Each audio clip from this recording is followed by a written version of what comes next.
ہم ایسے کچھ ایسے لوگ ہیں، خاص کر میں ان لوگوں کی بات کر رہا ہوں جن کی شادی ہونے والی ہے، اور میں ان کو کچھ ایسی باتیں بتانا چاہ رہا ہوں جو کہ اللہ تعالیٰ کی طرف سے ہیں، جن کو رسول اللہ صلی اللہ علیہ وسلم نے بار بار ہمیں بتلایا، جہاں اللہ تعالیٰ فرماتے ہیں اتق اللہ، اللہ تعالیٰ کا تقوی اختیار کرو، یاد رکھو کہ آپ ایک دوسرے کے ساتھ مل رہے ہو اللہ کے نام کے ساتھ، اس بات کو نہ بھولو، ایسی کوئی بھی چیز نہ کریں جس سے اللہ تعالیٰ ناراض ہو، ایک دوسرے کو برا نہ کہیں، گالیاں نہ دیں، چیخیں نہ، ایک دوسرے کی طرف ابیوزو نہ ہوں، ایک دوسرے کی عزت کریں۔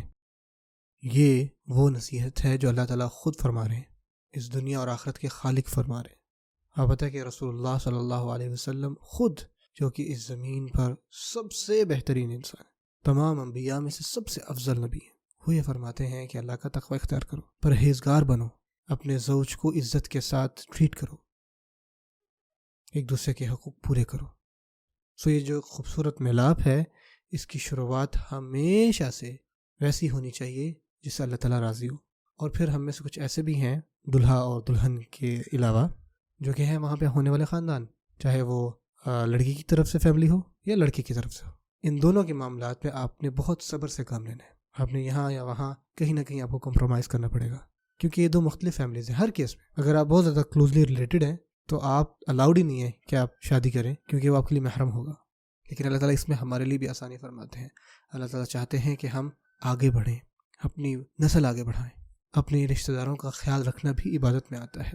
اللہ تعالیٰ ہمیں یہ چانس دے رہے ہیں تاکہ ہم ان کے ساتھ اچھا اخلاق رکھیں۔ کچھ عرصے پہلے میں کچھ نوجوان لڑکوں سے بات کر رہا تھا جن کو ان کے آباء و اجداد کے نام تک یاد نہیں، اور میں ان کو یہ کہا کہ آپ کو پتہ ہے کہ اگر آپ اپنے رشتہ داروں کے نام ہی پتہ کر لیں تو یہ بھی ایک عبادت ہے، یعنی کہ آپ کو فلانے شخص آپ کے رشتہ دار ہیں، وہ آپ سے کیسے ریلیٹڈ ہیں، تو وہ کہیں گے یار اچھا جو میری سسٹر ان لا ہیں ان کے وہ بھائی ہیں، ان کی وہ بیوی ہیں، اور پھر ان کی جو بیٹی ہے وہ ان کے ماموں کی، اس طرح سے اس کو اتنا زیادہ کمپلیکیٹڈ بنا دینا۔ البتہ اگر آپ یہ جان لیں تو آپ کو بھی اس کا اجر ملے گا۔ پتہ کیوں؟ کیونکہ جب آپ کو پتہ ہوگا نا کہ آپ کا رشتہ دار ہے تو تبھی جا کر آپ اپنے رشتہ دار کا حق ادا کر پائیں گے۔ سوچیں آپ کیسے کسی کا حق ادا کریں گے جب آپ کو پتہ ہی نہیں ہے کہ آپ کا اور اس کا رشتہ ہے کیا۔ ہمیں وہ جوڑ پیدا کرنا ہے، اور یہ یاد رکھیں کہ اس سب کو کرنا یہ کوئی آسان نہیں ہے کہ ان لوگوں کے ساتھ چلنا جو کہ آپ سے دوری کر رہے ہوں۔ اگین یاد رکھیں کہ اس کا اجر بھی زیادہ ہے۔ پھر آپ نے ہر چیز کے اوپر اوور ری ایکٹ نہیں کرنا، یہ چیز آپ نے سیکھنی ہوگی۔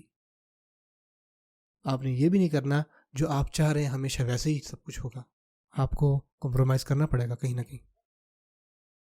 یہ کوئی فرض اور حرام چیز نہیں ہے۔ مثال کے طور پر کہاں کھانا ہے، کیا کھانا ہے، کس ٹائم کھانا ہے، یہ ساری چیزیں آپ بدل سکتے ہیں، کوئی مسئلہ نہیں۔ بس خوش رہیں اور احسن انداز سے اپنی زندگی کو گزاریں۔